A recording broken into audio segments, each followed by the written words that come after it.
तुलसी मीठे वचन ते सुख उपजत चहु ओर, वसीकरण एक मंत्र है परिहरु बचन कठोर।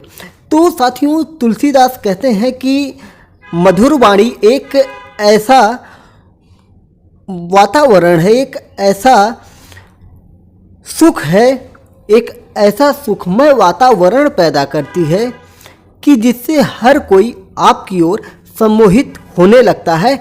इसलिए हमें इस मंत्र का ध्यान करना चाहिए, यानी कि हमें मधुर वाणी बोलनी चाहिए और हमें कटु वाणी से को त्याग करके लोगों से अच्छे से बात करना चाहिए। तुलसीदास की एक और चौपाई है, यानी कि दोहा है।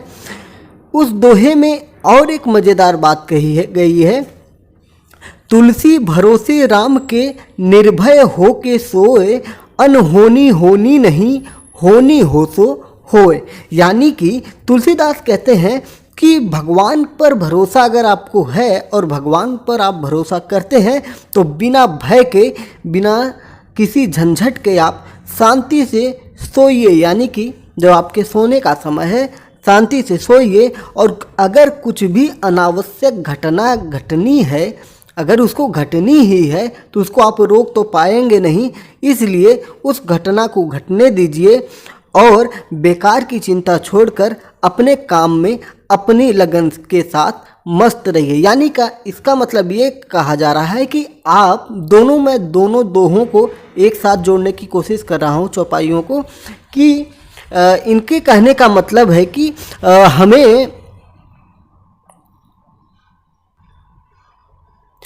लोगों के साथ अच्छी भाषा का प्रयोग करना चाहिए, लोगों के साथ हमें अच्छा व्यवहार करना चाहिए, उनको गलत बोलने से बचना चाहिए। मतलब मीठी वाणी बोलिए और कटु वाणी को छोड़िए। और तुलसीदास कहते हैं कि अगर आपको जीवन में खुश रहना है तो आप भगवान भरोसे सब कुछ छोड़ दीजिए, और जो घटना घटनी है वो तो घटेगी ही, आप अपने कार्य में निरंतर लगे रहिए। ये नहीं कि इसमें कहा गया है कि किसी भी भय के बिना शांति से सोइए, तो सोने का मतलब है कि शांति से अपने कार्य में लगे रहिए। अब ये नहीं कि आप दिन रात सोना शुरू कर देंगे और भगवान आपको खाना लाके खिलाएंगे, आपको खूब सारा पैसा देंगे, तो ऐसा नहीं है। इसके अर्थ को, इसके भाव को समझने की बात करिए। जय हिंद, नमस्कार, मैं मोहन पाठक और आप देख रहे हैं इंडियन सोसाइटी। तो आज हम बात कर रहे हैं आध्यात्मिक जगत की ऐसी महिला की जो भारत देश में सनातन धर्म का प्रचार प्रसार कर रही हैं और लोगों को मोटिवेट कर रही हैं, लोगों को नई दिशा दिखा रही हैं और हमारे देश को आगे बढ़ा रही हैं। तो हम बात कर रहे हैं जया किशोरी जी की। जया किशोरी जी पढ़ने की बहुत इच्छुक थी और पढ़ाई भी करती थी। 12वीं क्लास में ही इन्होंने, यानी कि 12वीं क्लास तक जब ये गई तब तक इन्होंने श्रीमद् भगवत को याद कर लिया था। बड़ी बात थी क्योंकि काफ़ी लंबा चैप्टर होता है, उसको इन्होंने याद कर लिया था। और इनका बचपन से ही आध्यात्म में रुचि था। आध्यात्म का मतलब कि भक्ति भाव में, भजन भाव में इनकी रुचि थी और ये निरंतर भगवान की सेवा में रहा करती थी, क्योंकि इनके परिवार का जो माहौल था वो भी एक भक्तिमय वातावरण से भरा हुआ था। तो जब हम जया किशोरी की बात करते हैं तो यह एक कथावाचिका है, भजन गायिका है, एक मोटिवेटर है, एक स्पीकर है, यानी कि सब मिला जुला के एक खिचड़ी है, क्योंकि इनके अंदर ढेर सारे गुण हैं। जिस प्रकार से खिचड़ी में ढेर सारी सब्जियों का समावेशन होता है और उससे एक अलग ही स्वाद निकल के आता है, उसी प्रकार से जया किशोरी होती हैं।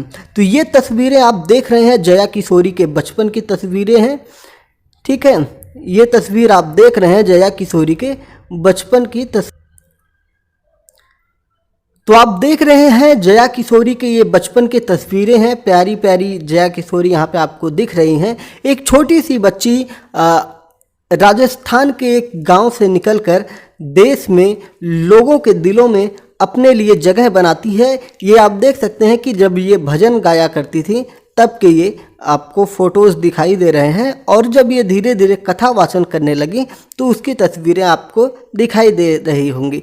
तो बचपन में कितनी क्यूट थी आप देख सकते हैं, छोटी सी प्यारी सी बच्ची, और इनको इनके माता पिता का सहयोग प्राप्त हुआ और ये आज देश के एक बड़े लोगों में अपना जगह बना चुकी हैं, जहां पर आप इन्हें एक मोटिवेशनल स्पीकर के रूप में, कथावाचक के रूप में, आध्यात्म रूप में जानते हैं। काफ़ी विवादों में इनका नाम रहता है, क्योंकि एक और दूसरे कथावाचक के साथ इनको जोड़कर बताया जाता है कि ये उनसे शादी करने वाली हैं या वो इनसे शादी करने वाले हैं। हालांकि वो भी शादी करने वाले हैं, ये भी शादी करने वाली हैं, लेकिन वो जो दूसरे वाले हैं वो कहते हैं ये मेरी बहन है, और ये उनके बारे में चर्चा भी नहीं करती, क्योंकि इन दोनों लोगों के अनुसार मुलाकात भी नहीं हुई है।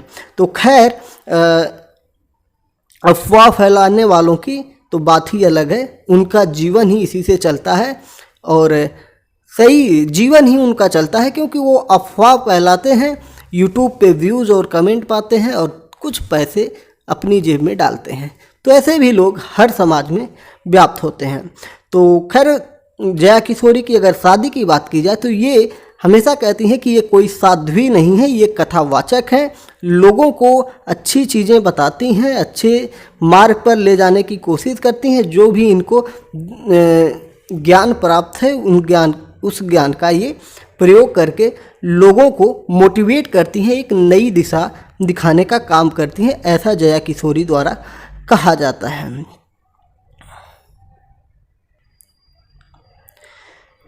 तो अगर हम जया किशोरी के शुरुआती दिनों की बात की जाए, बचपन से बात की जाए, इनकी पढ़ाई लिखाई की बात की जाए, तो अगर इनके माता पिता के नाम की बात जानेंगे तो इनके माता का नाम है गीता देवी हरितपाल। क्या नाम है? माता देवी गीता देवी हरितपाल है, और इनके पिताजी का नाम राधे श्याम जी हरितपाल यानी कि शिव शंकर शर्मा नाम है।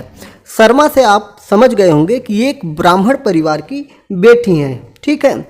तो जया किशोरी कौन है? एक ब्राह्मण परिवार में जन्मी हुई बेटी हैं।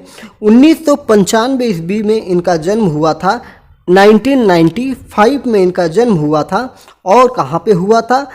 सुजानगढ़। सुजानगढ़ कहाँ पे पड़ता है?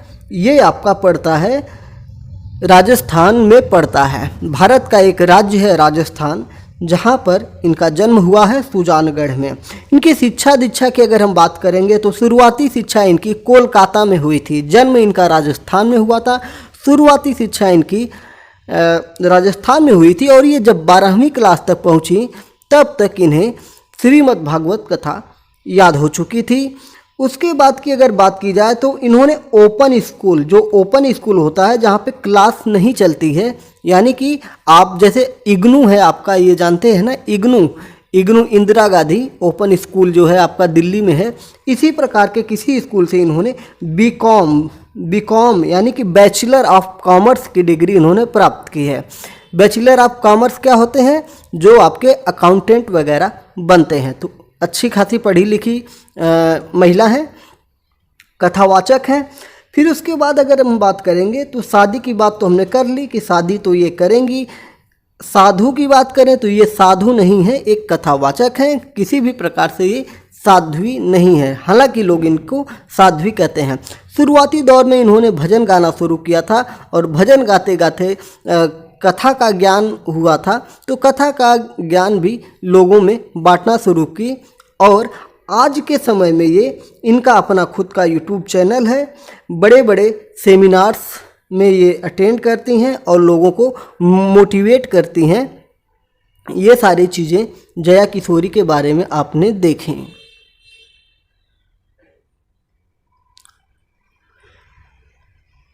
तो अपनी सेवा ये आध्यात्म के जगत में यानी कि भक्ति मार्ग में ये बिताती हैं। अगर इनके गानों की हम बात करेंगे कि ये किस प्रकार के भजन गाती हैं, तो ये भगवान कृष्ण को समर्पित ज़्यादा से ज़्यादा गीत गाती हैं। इनके पढ़ने में ज़्यादा रुचि है। ये सारी चीज़ें आपने जान ली हैं। तो जया किशोरी के बारे में इतनी ही जानकारी हमें प्राप्त हुई है। हाँ, बड़े बड़े संस्थानों में भी ये इनको बुलाया जाता है। इनके इनकम की बात की जाए तो कथावाचक के रूप में ये लाखों रुपए लेती हैं और उन रुपयों में से कुछ हिस्सा एक नारायण सेवा संस्थान नाम की संस्था है उसमें ये दान कर देती हैं, जहाँ पे असहाय लोगों की सेवा की जाती है, गरीब लोगों की सेवा की जाती है।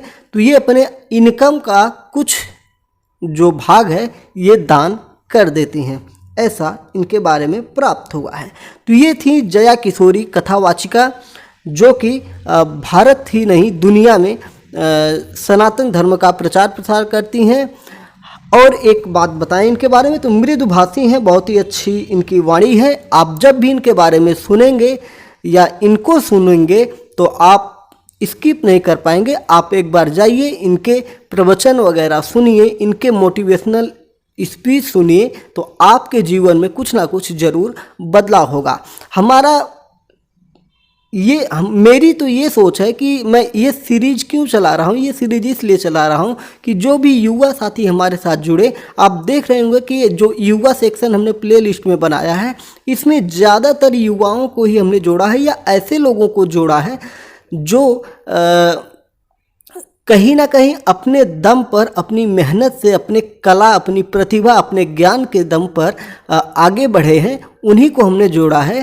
अदरवाइज सफल तो बहुत लोग हैं, लेकिन कुछ लोगों को कुर्सी पर लाकर बिठा दिया जाता है और कुछ लोग संघर्ष करके कुर्सी प्राप्त करते हैं। तो हमें मोटिवेशन उस व्यक्ति से प्राप्त होता है जो अपने जीवन में संघर्ष करके, अपनी मेहनत से, अपने ज्ञान के दम पर आगे बढ़ता है।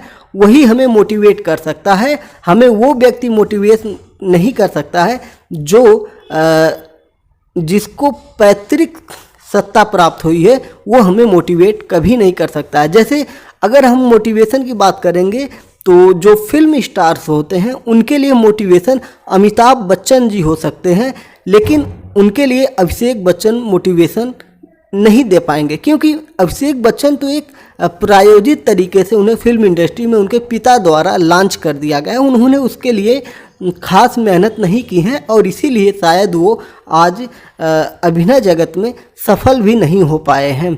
कुछ फिल्में उनकी चली हैं, लेकिन एक सफल अभिनेता की बात करेंगे तो वो सफल अभिनेता नहीं कहे जाएंगे। सफल अभिनेता अमिताभ बच्चन कहे जाएंगे। जब भी किसी को मोटिवेट होना होगा तो वो अमिताभ बच्चन से मोटिवेशन लेगा, ना कि अभिषेक बच्चन से मोटिवेशन होगा।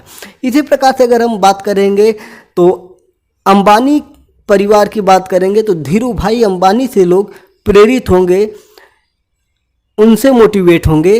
अंबानी, मुकेश अंबानी, अनिल अंबानी से उतना मोटिवेट नहीं होंगे, क्योंकि इन लोगों को इनको पिता द्वारा बनाई गई सत्ता प्राप्त हुई। हाँ, इन्होंने उसको विस्तार दिया, भारत देश को और ऊंचाइयों पर ले गए, लेकिन जड़ जो होती है, मोटिवेशन का काम जड़ करती है। जब तक जड़ मजबूत नहीं होगी तब तक आप आगे नहीं बढ़ सकते हैं, ना ही आप किसी को मोटिवेट कर सकते हैं।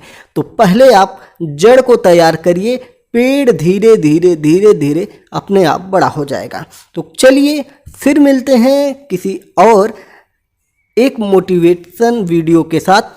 हाँ, अगर आप छात्र हैं तो आप जल्द से जल्द इस चैनल को ग्रो करवाइए, जिससे आपको करंट अफेयर की क्लास प्रारंभ हो जाए। जय हिंद, नमस्कार, भारत माता की जय।